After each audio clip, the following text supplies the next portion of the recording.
keep talking amongst yourselves.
Absolutely, Camera whatever you need to do. for the TV. Yeah. No, I wasn't. I walked in and I was like, oh, I'm suddenly I'm a little nervous. Yeah, you're going to be Setup. projected in front of I all know. kinds of Like, people. no, I'm just kidding. I saw Tammy come in, but then I don't want to start till she comes back.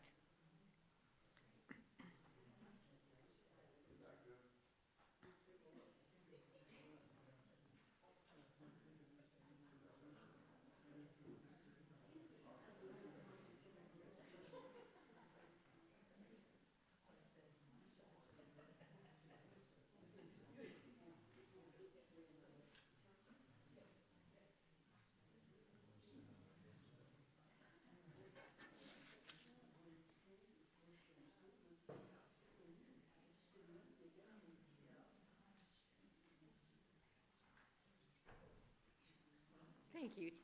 Thank you, Tammy.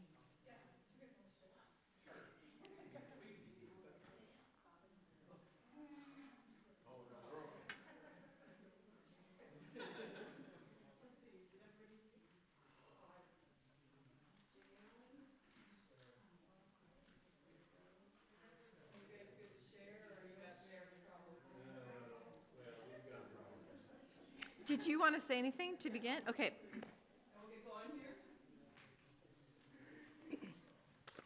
All right, thanks everyone for coming tonight. We are live streaming this too, so people can watch it either right now or in any time in the future.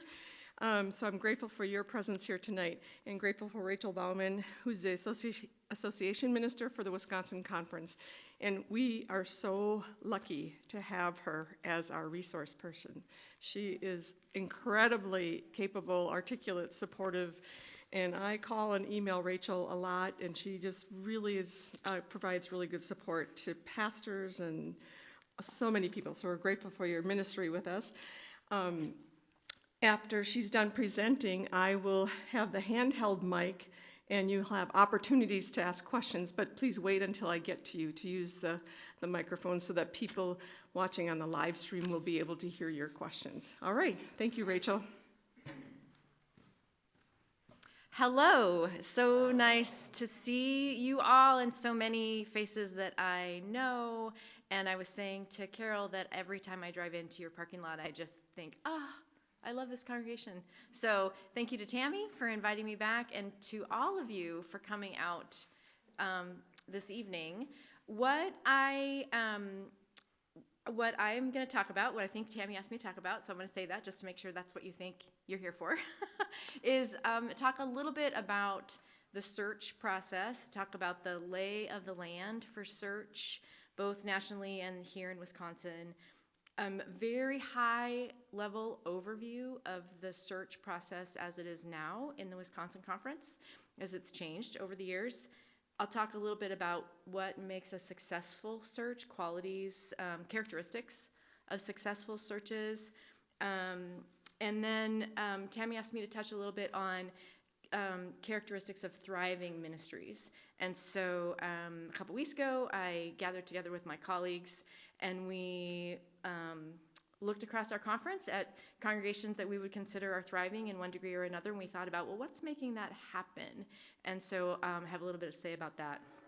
I'm hoping that this part takes maybe 20 minutes at the most, and then leaving a lot of time for you all to ask questions about any of those hooks that I put out that you might want me to follow up on, or anything else that's on your mind. Is that kind of what you thought you were coming tonight for? Okay, perfect, good.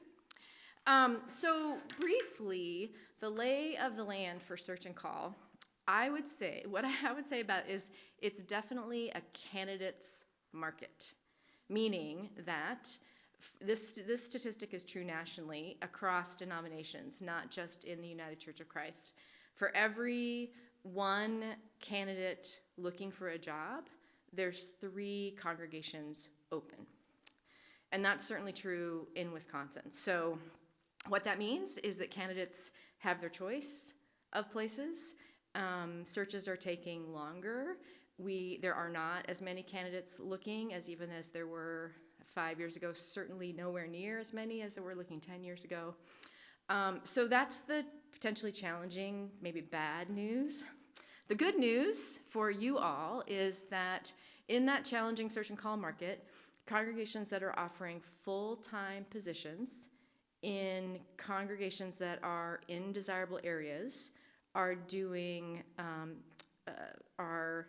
their searches are happening quicker, and they're getting more candidates, and that's certainly you. So you are, I think you'll have a successful search. I think you will have candidates to look at. I just want to level set that some people have memories of churches like Windsor getting 50 or 100 or 150 candidates. That is not going to happen. So I just want to, and it can take a long time. So I want to just sort of level set that. Right now in the Wisconsin Conference, I didn't look today, but it is, you can, I didn't put this on the handouts I gave you, but the listing for all of the openings in the Wisconsin Conference is a public website. Anyone can go to it. I can send Tammy the link and she can share it out for you all. So you can see the various listings around the state. More and more and more of those positions are part-time. So there's fewer and fewer full-time positions. My assumption is that you'll be looking for a full-time position, and so that serves you well. Okay, really high-level overview of the search process. So you have one page of your handout that has, one side of it has a bunch of color on it with a graphic, and then the other side says overview of the Wisconsin Conference search and call process. Okay, sorry. So it has 2 little squares on the top. So the only reason I gave that to you is that is a screenshot of the search and call landing page on our conference website. And the URL for that website is across the top. So for anyone who really wants to geek out on this stuff and do a really deep dive on any part of the search process, it's all there. It's not secret. The search and call manual, the search and call resource manual, they've been completely rewritten in the last 2 years. It's all there. So that's why I included that, so you can see the kind of information that's there. The compensation guidelines, everything that eventually I will go through in detail with your search team, it's available for you to look at. Okay, the other page that says overview of the Wisconsin Conference search and call process. I'm just gonna go through this relatively quickly so that you kind of understand the process. The important thing is you are already at bullet number 3. So pastor announces, settled pastor, so this would have been Craig, announces intention to leave. I come and meet with the congregational leadership regarding what the plan is. You all chose wisely to get an exceptional transitional minister, so we're so lucky to have Tammy in that role. She begins her ministry. Then the congregation, the congregational leadership, eventually, throughout sometime in the transition process, begins to start thinking about the search process, and they make a decision to either have one search team that's going to do both the profile writing, which I'll talk about in a second, and the actual search, or sometimes congregations decide that to be in two groups. So the profile is what we call kind of the job posting. So we call it a local church profile. It's the job, it's a very extensive 30-ish page job listing about your congregation. One of the things that's changed in the last couple of years is that is entirely online. So there's an online system that the team that puts that together puts that information in. When it's finished, it goes on a website that anyone with an internet connection can access. There's lots of information about how to fill out that profile. That profile asks for some demographic information, budget information about you, demographic information, budget information, history, and then a bunch of open-ended questions. Essentially looking at helping to paint a picture about who you've been, who you are now, and who you discern God calling you to be in the future. It asks you to talk about what you know about your community and what the overlap is between what you feel called to do and your community's needs. So the profile writing team or the search team works with the congregation to gather information to populate that profile. And that team meets with me to get trained on that and then begin working with the congregation to do that. Once the profile is up and you're going to start getting candidates, you have a search team. Sometimes it's the same group, sometimes it's different. I'll talk for a minute about what makes for a great search team composition. The search team, again, has a training with me, a very detailed training about the search process, and we talk about how to begin to receive candidates, how to evaluate them, what to do with them when you have them. So then you begin to receive candidates. Hopefully that will happen quickly, but we never quite know. The search team, at that point, that process is entirely confidential among the search team. So the confidence of the search is a covenant we make with pastors who are searching for positions. What that means is because almost every pastor who's looking is currently working at another church, and they generally are not telling their congregation that they're looking for a job until they have their next call. And that's because it's incredibly anxiety producing for a congregation to know that their pastor is leaving sometime, but they don't know when. So it's highly confidential process. The people who are on the search team covenant to be confidential around that, and I mean completely confidential within that team. Not sharing with partners, not sharing with kids, not sharing with Tammy, really sharing just within the search team and the conference staff. You work with your candidates. Eventually, there's a candidate or two that the search team brings for an in-person interview. Again, totally confidential. They're not introducing them to the church community at that point. That is for the candidate to get a sense of the church, literally to be able to walk around the church, get a sense of Windsor if they're not from this area, for the team to meet that person in person. Eventually, hopefully maybe one of those people will be your final candidate. At that point, the search team and the leadership, the council leadership, and the candidate work out the details of the final package. And once and we have compensation guidelines that provide guidelines for all the various parts of the compensation package. Once those details are all agreed upon, so the candidate agrees on it and the church leadership agrees on it, and everything except for signed off on the dotted line, then the candidate, then the congregation is told, hey, we have a candidate, and we're going to have what we call like a candidating weekend or a candidating Sunday. And that's when you all learn who the candidate is, and you have an opportunity to come and meet them, generally over a weekend of different events. And then on the Sunday, that person comes and helps lead worship. They certainly preach. And then at the end of worship, they're escorted out of the space by a member of the search team, And Dwight, if he's still the moderator at that point, would call, you're still the moderator, aren't you, Dwight? Yeah, okay. Would call an official congregational meeting at that moment, and you all would vote whether or not to call that person as your settled pastor. That's the process. That's how it works. Assuming that that's pretty close to unanimous, that's what we hope it is, then after a period of time, usually it's oftentimes 3 months because they have to give notice at their current gig, wherever they're working. They come and begin work here, and then a few months after that, they meet with the Committee on Ministry and transfer their standing, and then we have an installation. So that is a very high overview of the search process. Happy to answer questions about that, but hold on 1 second. One of the things that Tammy gave you is a 2-page document about qualities of the search team. And I'm not going to read all of them to you, but a couple things I want to say about that.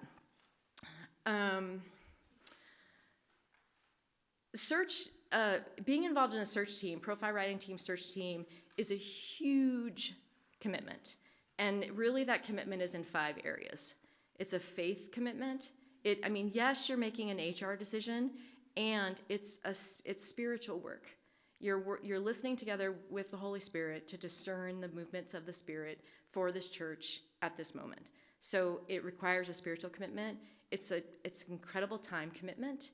What I tell search teams, especially when you start to be looking at candidates, is that the best practice is to reserve a block of time on your calendar every week that you can cancel if you don't need it, but you don't want to be struggling to find a time to coordinate these 5 people's schedules. So it's a huge time commitment. It's a commitment to confidentiality. Not everyone, that's not comfortable for everyone.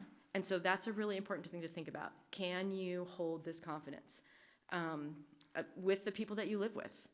When people in the church are curious and wanting to know, can you hold the confidence?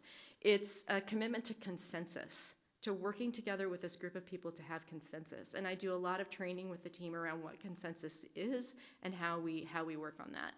And then the 5th one is a commitment to openness, to not just choosing the pastor that's best for you personally, that you would most like or thinks that you fit your idea, but be open to what the Holy Spirit is doing on behalf of the church. What I tell people is the search committee may discern the pastor that they choose is not your first pick. That's not what's important. What's important is, can you think about what is best for the congregation and work collectively to come to that. So that's the commitment of a search team. One other thing I'll say, oftentimes people say well, I think that the moderator should serve on the search, or someone from council should serve on the search.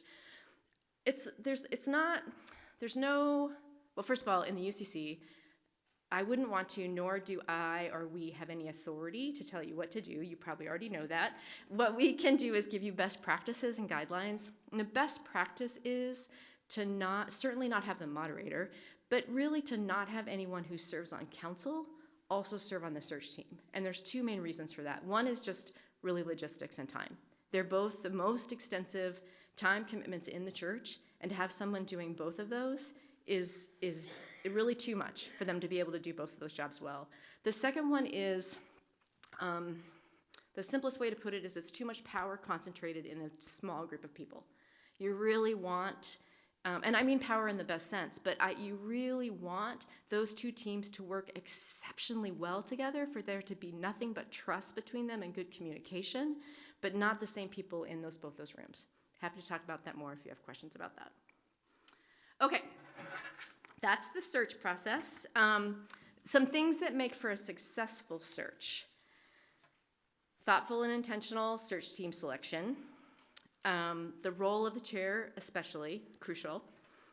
Good and frequent communication, both with me and with the congregation and with the candidates.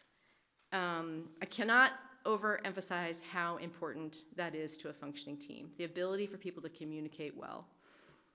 To teams that follow the process that's laid out in our guidelines, and which this happens when you get to a place where the process actually isn't working for you, or you get stuck, that you just communicate with me about it honestly and we work it out.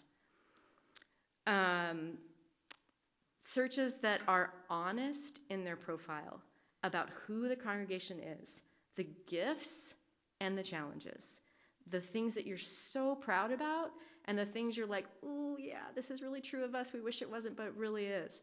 Candidates want to know that every congregation has conflict, every congregation has places where they struggle, every congregation has things where they get tripped up all the time. Candidates know that, and they want to know that you know what those are. The more self-aware a congregation can be in their profile, the more successful a search is. The other thing about a profile is it's important to get specific. So every congregation is going to say they want to grow. Every congregation is going to say they want to grow with families and kids. Every congregation is going to say they're a welcoming place. You need to go deeper than that. Why? Why is growth important to you? What will growth give you? Why do you want families and kids here? What would you have if you had more kids here? That's what the profile writing process is about, to really think about that and be able to articulate that. Who are you and who is God calling you to be? The reason why it's important to be specific is the most important factor for a vital, thriving ministry for any size congregation, any budget, any kind of facility or no building at all. The most important factor for a vital ministry is the fit between the congregation and the pastor. And the best on-ramp you have for a good fit is your profile. Does that make sense? To be as honest and transparent as possible about that. And then also in the interview and throughout the courting, the dating process with candidates. Successful churches are timely, so not rushed, but not lagging. So focused and a good pace. Like this is your most important volunteer commitment while you're doing it. Open-minded, open-hearted, grounded spiritually, organized, follow through with candidates. That's what makes for successful searches. Thriving ministries, I'm almost done. Thriving ministries. So we have many in the Wisconsin Conference, and they are of all sizes. So one of the churches on this long list that we pick has 5 people, and they sold their building several years ago, and they meet in a funeral home. When they started that, they had 3 people, and now they have 5. They're growing. So, and then we have some that are, many hundreds of people. So it's in all things in between. So what kind of makes a thriving ministry? Again, fit between the pastor and the congregation. And what I mean is I definitely don't mean that the pastor comes in and makes it a thriving ministry. That's not what I mean. I mean that the vision, what the pastor thinks the church is about, what the pastor's excited to be engaging with the church in, and what the church thinks the church is about, and what they are thinking they're engaged in, that there's a match between those. Also, that there's clarity around what's the pastor's role and what belongs to the laity, and that and what's shared. That there's a good understanding about that and ability to talk about that. Honest about who you are and what your profile was about. That there's a continuity between what the search committee said the church wanted and what the church actually wants.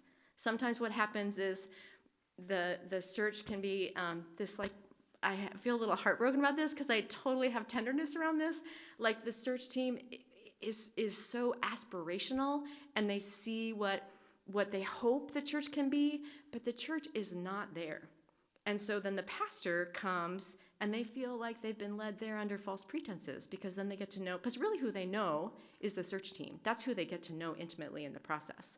And then they get there and they're like, oh wait, this is not who you said you were. So that's important. Thriving ministries, a willingness to engage intentionally, faithfully, transparently, and vulnerably. And I mean in terms of to engage in all those ways around conflict, around mission and ministry, around structure. How are we going to be structured? What's our organizational structure? Communication, what our growing edges are, our investment in learning, how to work through those growing edges, risk-taking, all of those things, to have intentionality and vulnerability and transparency around those. Collaborative and clear regarding authority. who has authority for what, and what do we do when we bump up against each other, which inevitably happens. Mutual responsibility for congregational wellness, that we don't just lay that at the feet of the pastor, but that the congregation also takes responsibility for that.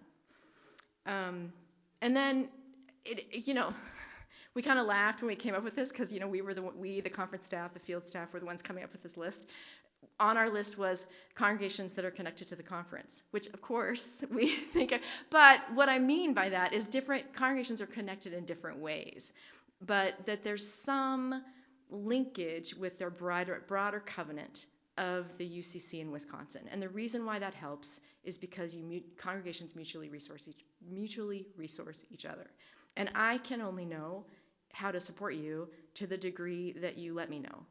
And so if that's just a part of what helps make a thriving congregation. Okay, that was 25 minutes, but that was a lot. And so now I'm happy to answer questions on whatever part of that you may want to know more about or something I didn't mention. Yeah.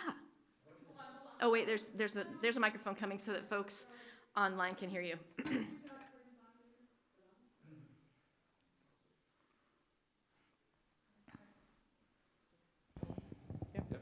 Yep. All right, thanks, David, for waiting. Okay. What is the average length of this process? Good question. So average length, it's very hard to say. A very quick process from the beginning of working on your profile to having selected a candidate is a year. So somewhere between 1 and 3 years. And I've been in the job almost 4 years, and I have churches that have been searching. Do I have a church that has been searching? Yes, I have a church that has been searching since before I started. They're part-time, very small, so, it can take longer than that. Nancy? You mentioned qualities that might be attractive to a candidate or churches that have a better opportunity to attract a candidate. Where do you see open and affirming lining up with that? Yeah, it's a good question. I was looking at this list of congregations, thriving congregations, and they're not all open and affirming. What I will say, though, is that the ones that are not open and affirming, there's no one in the congregation that is raising that as something that they are wanting to do. So a congregation like yours, where that is a live conversation, this is for you to decide. And I say this with all humility and in prayer with you. My recommendation would be that you spend some time seriously thinking about that question, not necessarily engaging in the process, but that is certainly something that a significant number of your congregation keeps bubbling up about open and affirming. And so it's not so much, I don't want to say that if you're open and affirming, therefore you'll be thriving. Or if you're open and affirming, you won't. Because it's not, the data it's too complex, it's more complex than that. What I will say is that congregations that won't look at it because they're afraid of the conflict have a hard time in search because candidates don't want to walk into that. Does that make sense? So I know that might be hard to hear, but that is what I hear from candidates. And it's true, we do have a lot of candidates who are looking for open and affirming churches, but we also have candidates who are happy to work with churches that are genuinely willing to discern. Like, you don't have to be through the O&A process, and I certainly wouldn't rush it just thinking like, oh, we're going to do this so we get the best candidate. That's not the reason to do O&A. Am I making sense? Does that answer your question? Okay.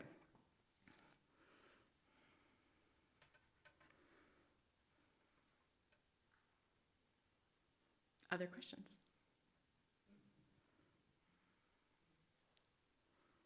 Yeah. I just wondered if, do you ever have where, since there's a limited amount of candidates, do you ever have where a church they go through the process, but they really don't pick one of those candidates? Yeah, that happens for a few reasons. Sometimes I have a couple churches that have been in the process for, happens with part-time churches way more. I haven't had this with a full-time church, where the process has gone on for so long and maybe they've had a few and it hasn't worked. I have a couple congregations that are really leaning into lay-led ministry in some exciting ways. So that's happening. I've also had congregations who their search has failed because their search team, something happened internally, so they couldn't come to agreement. There was some kind of irreconcilable differences, and they kind of had to start over. I did have one of those, though, and it was super painful, and then they decided to start over. They had some excellent interim work, and now they have a candidate, and it's going great. So, I just try to remember that wherever you are in your story, you're not at the end. So the Holy Spirit is where, this is an amazing church. Someone will be super lucky to get here. So, yes, that happens. We work it out. Does the search team need to be unanimous? No, so we talk about consensus. Again, I can't tell you what to do. Really, really strongly work with the search team to not vote. Voting suppresses discernment. That's a little bit simplistic to say it that way, but in a search context, what you want is for those 5 or 6, 7 people to really know what everybody thinks and to talk about it and to really keep talking about it until you can super understand where the other person is coming from. Consensus doesn't mean that 100%, it doesn't mean I agree, it means I can live with it. So that's what you want to get to, is that everyone is like, and I have a really good example. So at church, they've called someone and they're loving it. When I was working with that search team, probably 75% of the people with their candidate were like, yes, yes, yes, this is the person, this is the one. 25% were like, I don't think so. And I was like, okay, they were like, can we just vote because majority will rule? And I was like, you cannot. I mean, you can, but what your congregation needs to know is that you were, like when you walk out of this room, they need to know that this was your candidate and you all are on board with this candidate. If you cannot say that, you're not done. Because for you all as the congregation, really what you're voting on candidate weekend is not the candidate. You're voting on the search team. You're voting on your trust that they heard you when you put together the profile. They listened to you, not about what they wanted, about what you wanted, and they discern the best candidate to fit that. That's what, and you trust them. And so they bring, because the candidate, hopefully they'll wow you on that service, but it's one service. The search team has been with them for months, watching lots of services, reading a bunch of information about them, talking to references, meeting them in person. They know them a lot more. Does that make sense? So it's not unanimous, but it's consensus. Does that make sense, the difference? Yeah, and I was just thinking, it's not fair for the person coming in if there is a vote and 2 out of 7 said no. Right. That is a setup for that new pastor coming in. A lot of pastors, I mean, many pastors will say, unless the congregational vote is 90% or above, I'm not going to come. Because again, that speaks to a lack of trust in the community. Doesn't mean the community's bad or wrong. It just means there's a little more work to do before you're ready to call a pastor. You touched briefly on keeping the congregation informed. And during the last search we had, I don't remember that there was much communication at all. Yeah. How much can they share? I mean, can they say we're working yet on the profile or we've submitted? What can they say? Good question. Yeah, so the profile writing process is I mean, the meetings themselves, I encourage the team to be confidential because you want to know that you can, I say this with a small f, fight, like disagree vehemently and not have it, and to know that that's staying, you're talking about it. But the profile writing process is not confidential at all in the sense of you're probably going to be doing some of it now, actually. Tammy's really working with you all to plant some of the seeds, like some of the visioning, some of the small groups you're even doing this week around what's most important to us. What do we think Windsor UCC is about, right? You're doing these kind of conversations right now. That's part of it. That's the pre-work for the profile, not confidential. Once you have candidates, what I recommend for the search team is they have a very, very regular practice. Like, do you have a monthly newsletter? I forget. Okay, every month there's some kind of update from the search team. There may be many months where it's pretty much the same. We're receiving profiles, and when they come, and we're reviewing and talking to references, and thanks for your prayers. They might even say, yep, Rachel was right, it's a slow process. Thank you for your patience and your prayers. It might be the same update, but I really encourage that. And then similarly, like maybe once a month in worship, someone from the search team does a similar kind of announcement. What I encourage the search team not to do is to say, it's great, we have a candidate and they're in their 30s and they have 2 kids and they're from Florida. No. Like, you can say, hey, we've got some candidates, end. Because it's a small, small, small UCC world. People will figure it out. Does that answer your question? Okay. The one thing I would say, the communication with the council, still confidential, still wouldn't share information about candidates. There might be a tiny bit more information for council about the number of candidates you're seeing, because it's just those two communities, those two teams need to work really well together. And the chair, the moderator, and the search team need to be in lockstep. So that's just really, really important. So that there's not any sense of anxiety. There's just anxiety in the system when search process goes on. It's real important for the leaders to not be anxious. Sorry, Dwight. Yeah, Rachel, do you have a recommendation, or do you have recommendations on how you go about selecting a search team?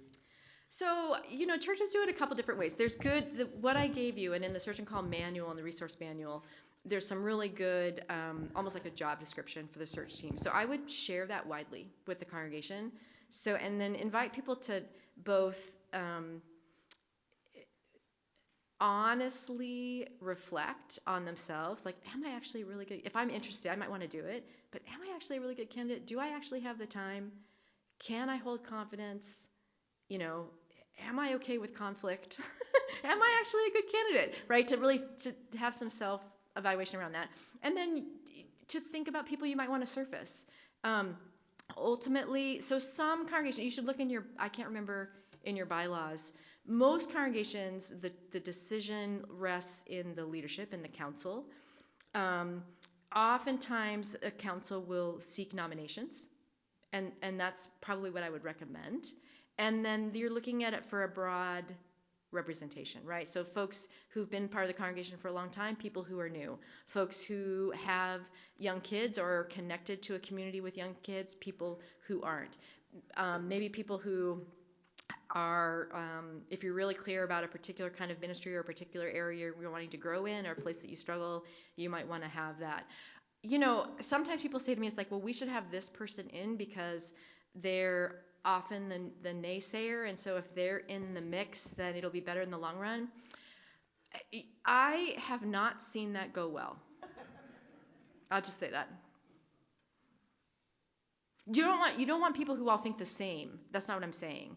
You just want people who can not just have it be about their own opinion. People of faith, that feels like it goes without saying, but it really doesn't. So if you want to have people who are grounding all this in prayer. I know this can vary, but in your most recent, congregation searching, are we seeing, how do I phrase this correctly, less experienced or more experienced pastors looking for, to make a change? Yeah, it's a really good question. And it does vary. So here's another piece of good news. Wisconsin, and I say this with all humility, Wisconsin is a great place to be a pastor. We're one of the most because of very smart incredibly generous, hardworking people that have come before. We're one of the most well-resourced conferences in the nation. Our current conference minister is phenomenal. And that we have a really good reputation. So pastors want to work here. Sometimes Wisconsin as a state gets in the way. But if people aren't freaked out by Wisconsin as a state, mostly the winter, we can attract a good number of applicants. So like this year, we, as Franz would say, we have a lot of good pickups from other places around the country that have started at ministries, several in the southern region. So, you know, we definitely have, there's less of the 25, 28-year-old right out of seminary. There's less people going to seminary. Those folks have pick of their places around the country. We get some of those. So it's not out of the question. You all are really close to Madison, desirable location. I would not be surprised if you have some of those folks. They may not be the people that rise to the top in your search. We also have folks who, like Tammy, who have had a full career in various one or more things, and are ready to be done with that, whatever that career was, sometimes even ministry, but aren't done. And so they are interested. And I would encourage you to be open to that, because sometimes what people will say to me is like, well, we need someone who's 35 years old and has 3 kids because that's the demographic we're trying to attract. And maybe that person will attract that demographic, but there's no guarantee that A, they have any interest in that demographic. That may not be where their gifts and skills are. And I know pastors who are in their 80s who are some of the most dynamic pastors that we have. So it's really a broad spectrum. We have a good number of folks. The other thing that's happening in the Wisconsin Conference is that we have many people in what we call our MID process, our member in discernment process, so towards ordination in the United Church of Christ. And you, not to get in the weeds, but many years ago, the UCC removed the requirement of a Master's of Divinity in order to be ordained. So that has opened up the field for a lot of different kinds of folks. And so people come second career. It's not uncommon for people in their 40s or 50s to be applying for positions like yours. The other thing that your search team can consider, and you all should consider, is people who are not UCC. So we've had really successful searches with ministers that come from other traditions. Maybe a tradition that we have what's called formula of agreement with. So there's some denominations that we're really close partners with, Disciples of Christ, the Lutherans, Presbyterians, but even some American Baptists. And the process is slightly different for those folks, but it's certainly your right to consider those people. And I talked with the search team about how that works. Thanks for all this information. Yeah, Appreciate I know it. it's a lot of information. I'm wondering about, I'm wondering about if after we've done the profile and it's out there and we're in that process, is there a mechanism or protocols for amending it or adding to it Yeah, as you good go question. along? Or is Yep. there questions from the candidates themselves that maybe make us think about Yep. something we didn't consider? Yeah, much easier for a church to amend their profile than for a candidate to amend their profile, because the candidates also are producing a profile that goes online.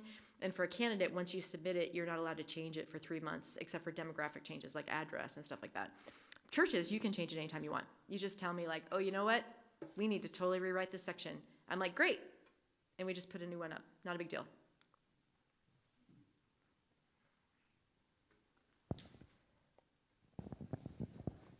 Thank you. What do you consider a successful search, and how long would a new pastor be with that congregation? Yeah, also a good question. I would consider a successful search kind of what I talked about before, like when the fit feels right between the pastor and the congregation, which doesn't mean that there's not places of conflict or places of like, oh my gosh, because of course that is gonna happen. It's more about we're moving in the same direction. And there's generally a feeling of deepening connection as the months and the years go by, right? Deepening trust. That's a successful search. Is that what you mean by successful search? And then in terms of how long a pastor is there, yeah, it's a good question. I mean, so Wisconsin also has a history of super long pastorates, like decades, like 25, 30 years. For the most part, those are a thing of the past for a variety of reasons. And, you know, I mean, a 5 to 10 year tenure is great. 7 to 10 years. If Franz was here, he would say 10 to 15 years. You know, he was a pastor of a local church for 25, my boss, 25 years. I was a pastor for a local church for 7 years, and then I was at Madeline Island for less than 4 before I came here. So, you know, there's pros and cons to the different kinds of ministries.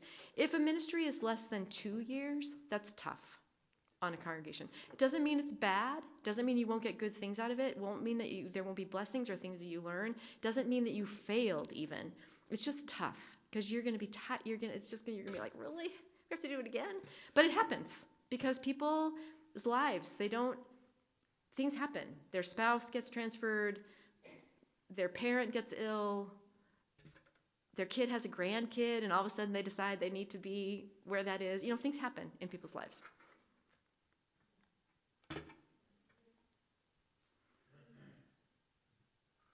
Other questions?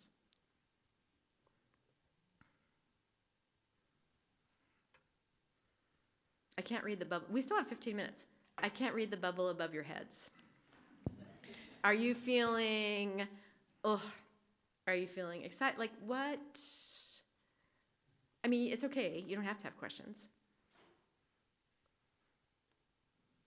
So my wondering is, as we finish the mission and vision and try to work on that this summer, that can give some identity to the church. They don't. I mean, you know what I mean. Like in 2026, would that be a good stepping stone then to consider the move to get a search team together? Yeah. So all the more reason to work on our homework right now. Totally. And I think, you know, for you all to think about, and this is probably a council question, to think about, do you want to have one team that is both the profile writing team and then the search team? Or do you want to split that up and have a team that really works on the profile? And then when that's complete and done, you have a new team, probably with at least one person that would be both, because it's important to have some continuity, maybe 2, and then and there's the benefit of that is then you have folks who are fresh. It's not such a long commitment. The drawback is then you're doing the forming of a group over again. So there's not really one or the other. But yeah, I think, and sometimes what can happen is you begin to work on the profile and then you realize like, oh, you know what? We aren't in agreement as a congregation around X, Y, or Z. We need to do a little more work about this. And that is okay. That is okay to do. And the other side is like, it's also okay to say like, yeah, we're just not going to be in agreement about that because that's who we are. And then what I would say to you about that is that you write that really clearly in your profile. Because there's candidates who are like, yeah, I'm good with that. I get that. I'm coming in and I have these 2 different kinds of ideas of being church who love each other, but they don't have the same idea of being church. So I'm not saying that that's who you are, but if you're there, I want you to describe who you are rather than wait until you're somebody else. Does that make sense? Yeah. Do you have a minimum and a maximum number of people? For search team? Yes, and a range of ages. Range of ages is good. I will say that it's so awesome to have a youth voice.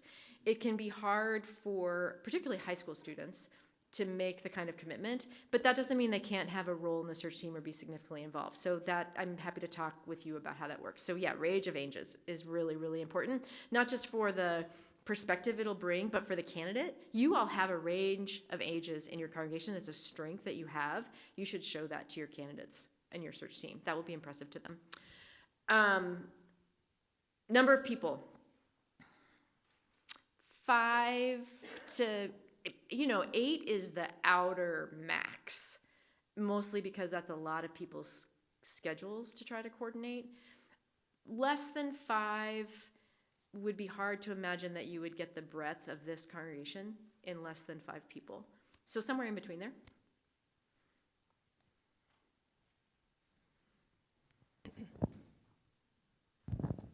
One clarifying and one question. One, our Constitution says between 7 and 12 Well, there you people go. on the search committee. Just throwing that out there real quick. Or 7 to 13. It's That- at least I 7. would Let's put say- it that way. Let me just say again, over 8, I would not recommend. Yeah. Is there a mechanism, so we talk about maybe a high school student or a college student, or even, frankly, anybody, and you mentioning this process could take some time. Is there a process for, I'm thinking like your extra juror type Yeah, thing, where people alternates. swap in and out? If this takes 2 years and somebody leaves the church but was on the search committee, we're, all of a sudden dwindling Yep. that group or whatever. Yeah, so sometimes congregations choose alternates. Usually what happens, because it doesn't happen all the time, but of course it happens that people drop out. Then there can be like an unofficial alternate list. Like if the council ultimately made the final decision, they might have okay, here's our backbench essentially. So I would say that's a good thing to have, and you can either let those people know or not. Yeah. I mean, it's also possible. So if you start with 8 and you have someone drop out, it's also possible for a committee to be like, we're fine, we don't need more. Yeah.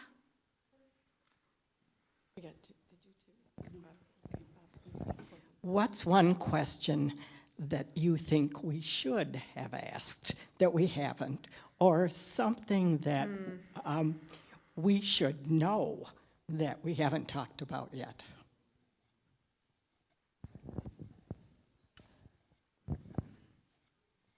Yeah, that's a good question. What do I think you should have asked, or things you should know?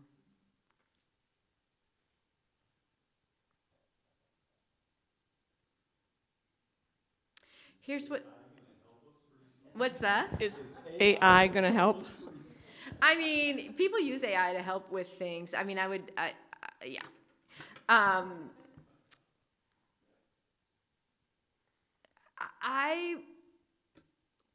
Here's what I would say.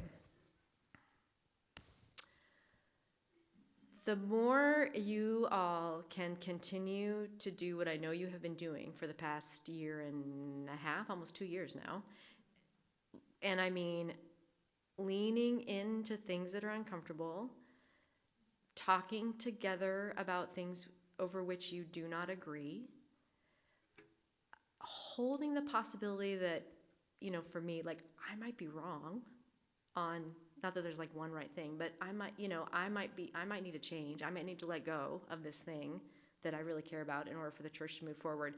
The more you can continue to lean into that between now and when you're writing your profile will reflect that. And your candidates will know that about you. That's what I would say. Is candidates tell me, here's what I hear from candidates. Maybe this is the question. What do I hear from candidates that I wish search committees knew? Here's it is. Candidates want you to meet conference guidelines, compensation guidelines. They know what those are. They want congregations to meet them. So it's important to look at that and to think, okay, can we afford a full-time pastor based on the conference guidelines? And if you think you're going to have a problem with that, let's talk about that sooner as opposed to later. Congregations say to me, the scope of this job is beyond what a human person can do. They do not know what they want me to do. It's everything. So that's another thing that I hear from candidates. So the more clear you can be around what are we most excited about our pastor doing, the better that will be for them. Candidates say to me, they are so conflict averse. I can't imagine being a pastor there. Avoiding conflict inhibits community. We only grow as community to the degree in which we can engage conflict healthily, transparently, with love. Candidates have their choice of places. And so you all know this, you're working on this. So this is a place where I actually feel like you are gonna have some strength in the game about this, to talk with candidates about this, your experience with being with each other in love and you disagree. So I hear that from candidates. Also the thing around growth, right? So candidates say to me, it's like, okay, they say like, we want to grow, we want to grow, we want to grow. And they're like, what? Why do you want to grow? And it's like, we want people to come in. And candidates are like, okay, but why? And what are we doing to meet what are the needs and how are we meeting those needs regardless of whether those people ever want to join us? So candidates that's a place where they get frustrated too. So I would say talk about that with each other. Like how are you feeling about that stuff? Yeah, Dwight. Hold on. Wouldn't want to miss your most important question. For sure. Rachel, so you touched on it, but it's a candidate's market. So you want to talk a little more about compensation and the guidelines I know you put out for the Wisconsin Conference. How closely does that match with what pastors are getting? So the conference, in one of those links in that sheet that has the snapshot of the webpage, one of those links that you can find on that webpage is the compensation guidelines, and it'll walk you through, what the range is. And I didn't bring it, so I can't quote it off the top of my head, but it's, it starts with a base, and then you add on for years of experience, and then how big your congregation is, and other things like that. Depending on, all of the candidates will know the guidelines backwards and forwards. So you should be offering, definitely don't offer below the guidelines, because candidates will pass you by. Even if you can't afford it, don't offer more than you can afford. If you can't afford it, then talk with me, and we'll talk together about what that means. But it's okay to say, on the profile it'll say, like, it'll ask you to say kind of what you're starting, what compensation are you offering, and then there's a box to check, is this negotiable? And the strongest position is to have all those be checked. Yeah, it's negotiable. Like, here, we're gonna meet conference guidelines, and then we'll be in conversation with you about it. But it's not unimportant. It's not, so sometimes people say to me, well, people shouldn't go into the ministry for the money. That is true. There is no minister I know who goes into the ministry for the money. No one. No one is doing this for the money. So it's not like our conference guidelines are making anyone rich, and actually comparatively to the Presbyterians and the Methodists, our conference guidelines don't match theirs.